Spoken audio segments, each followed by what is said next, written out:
It's not uncommon to see streamers trying to one-up one another to do the most outrageous things on camera to get more viewers. But what happens if this drives someone to murder? In real life, live streaming is a style of content that has bred an immeasurable amount of controversy. From online broadcasters encouraging swatting for content to letting donors commit felony bomb threats, many horrifying tales have come from this unique genre. But the story we're discussing today is a level of degeneracy beyond any of the ones you're most likely familiar with. This story begins with a subgenre of IRL broadcasts called thrash streaming, sometimes more accurately described as trash streaming. It's a genre popular in Russia in which streamers are paid to engage in sometimes even dangerous acts. This can range from paying elderly men to drink themselves to death on the street to watching men drunkenly beat each other to the point of disfigurement. One can say that this has a similar appeal as bum fights, but with direct viewer interactivity allowing them to egg the hosts into further extremes. From its very start, thrash streaming was controversial due to its graphic nature and inherent exploitativeness. But it wasn't until December of 2020 when an incident occurred on one of these channels that realized many critics' worst fears. Enter Stas Reeflay, also known by his real name Stanislav Reshkinov, a 30-year-old YouTuber who made a name for himself in the aforementioned scene. And given how depraved his peers already were, his level of infamy entailed an extra level of degradation. Stas accumulated a loyal audience of people who loved to hate him and documented his behavior. These crimes included his repeated harassment of the disabled, as well as the ridicule of supposed friends for donations. This was to the point where a document was released to renounce him in May of 2020,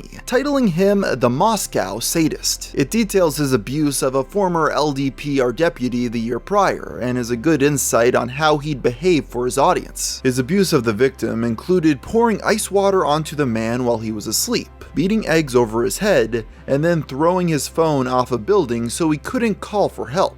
The end of the document details a variety of abusive incidents, including when he drove an ex-girlfriend to attempt to end her own life. The woman most often abused in his streams, though, was his at-the-time girlfriend, Valentina. The 28-year-old woman worked on the side as a prostitute as the couple lived together in an apartment in Ivanovo, Russia. Though perhaps as a gag, viewers referred to her as a quote-unquote genius. She was an aspiring actress who graduated from school as an honor student. Being pregnant with his child, Stas himself admitted that Valentina wanted an even more serious relationship with him. He confessed, however, that because of her occupation as a sex worker, he turned her down. Meanwhile, on the streams, he would humiliate her constantly, with clips existing of him pouring hot sauce onto her face. One clip in particular, described by The Sun, shows him pepper spraying Valentina until she was left on the floor writhing in pain. Stas appeared to have so little interest in the mother of his soon-to-be child that he was unaware of basic facts such as her actual age. This clearly was a bad situation, and unfortunately on December 2nd, 2020 it would only get worse. While it's unknown exactly what transpired that night, when Stas began streaming that afternoon, it was immediately apparent that something was wrong. The only known archive begins with him dragging his pregnant girlfriend's now lifeless body into frame, as he exclaims that it looks like she's dead. He proceeds to check for a heartbeat, only to find that she has no pulse, resulting in him calling for an ambulance. Though rather than end the broadcast there, he continues streaming. The archived recording doesn't end for another 2 hours,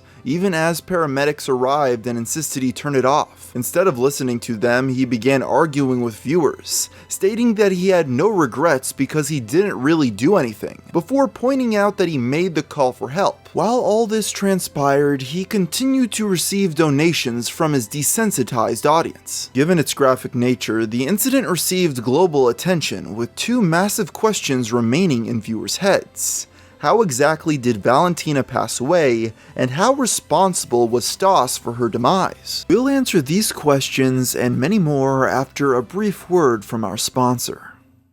Do you remember back in the day when there was all those subscription boxes going around that would send you a bunch of video game and weeaboo trash in the mail that you'd never use? Well, most of those companies went out of business. But luckily now in 2021, there is a new player in this game, Bespoke Posts, that has brought this service to the next level with high quality products. So how does it work, you may ask? Well, every month they introduce their members to cool new products: outdoor gear, barware, home and kitchen goods, clothing, and more. Now this is where things get interesting, because before they ship you the product, you're able to review it to see if you actually want what comes inside. Because of this, you'll be able to decide if you want to keep that box and have it delivered, or swap it out with a different box, or even you can just skip the entire month for no charge. I have to say, I really enjoy this service, because what they've sent me in the mail has actually been really useful for me. Personally, my favorite item that they've sent me so far is the Weekender bag, because it allows me to pack some clothes, put it aside, and if I ever want to get out for a day, it's there ready to go. I truly recommend you at least go onto their website and look at what they have to offer to see if anything is of use to you. And if you do decide you want to purchase anything, to get 20% off your first box, click the link in the description and enter GFM20 at checkout, or go to the link provided right at the bottom of the screen.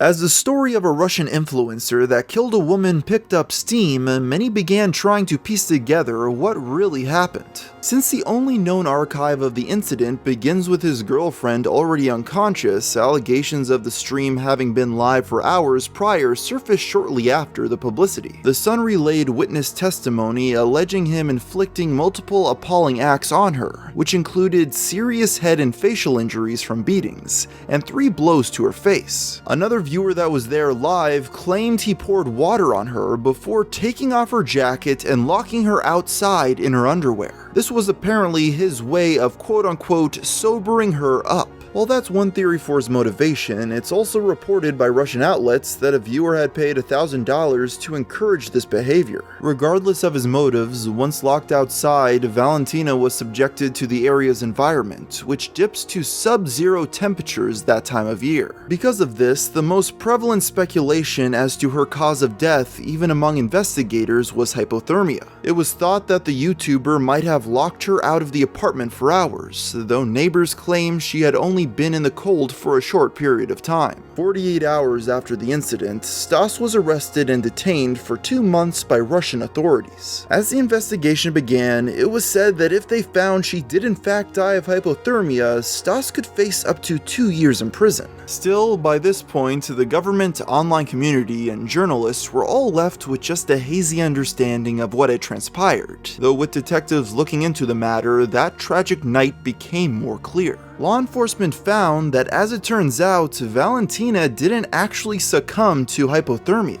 instead concluding that the cause of her death was due to craniocerebral trauma. One official told media outlets that their examination found she'd suffered multiple bruises on the face, the hemorrhaging of soft tissues, as well as a blood tumor. And upon further analysis of the stream, it shows clear bruising on her arms and face, as well as what appears to be a cut on her forehead. Suddenly, those testimonies of the stream having captured far more vicious abuse seemed more likely. With the autopsy completed, Stas's trial for the death began, and he did himself no favors. He attempted to claim through his lawyer that she'd suffered a stroke. In spite of this, during his testimony, he admitted to having hit her on the head several times that day. With the facts of this case seeming pretty clear-cut, the YouTuber was found guilty and faces 6 years in prison for his crimes. As a result of the global outcry over the incident and subsequently the entirety of thrash streaming, Russia's upper house of parliament began proposing legislation to ban the genre. Senator Alexei Pushkov was quoted as stating the following: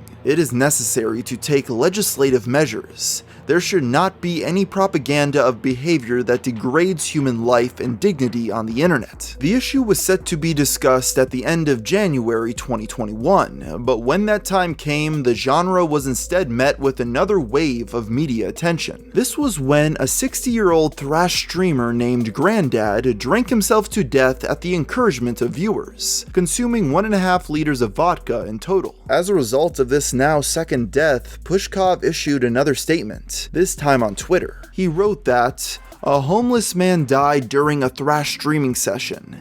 He was bullied and beaten. The internet scum paid money for the spectacle. He then reiterated his earlier stance by letting the public know that a group within Russia's Federation Council was in fact preparing to make the genre illegal. With in-real-life streaming already being criticized for being exploitative, thrash streaming removes any veil of civility and prides itself on embodying the absolute worst of humanity. And it does make for a difficult moral question to consider. The genre wouldn't be able to exist if the audience wasn't there for it, as there clearly is a significant pool of viewers who egg these streamers on to act in complete degenerate ways. So it can be argued the death of Valentina is just as much the fault of those donating money to make it happen as it is Stas's for carrying out their wishes. Whether or not the genre will be banned in its entirety is something that's yet to be seen, though regardless it won't undo the damage it's already caused, because unfortunately there have already been multiple casualties. Even though the man behind this heinous act is behind bars, the unfortunate truth is that all the people that were egging him on in the chat will be free men, meaning that there will never be complete justice in this case. And with that thought, I think I'll end the video here. So until next time, thanks for watching.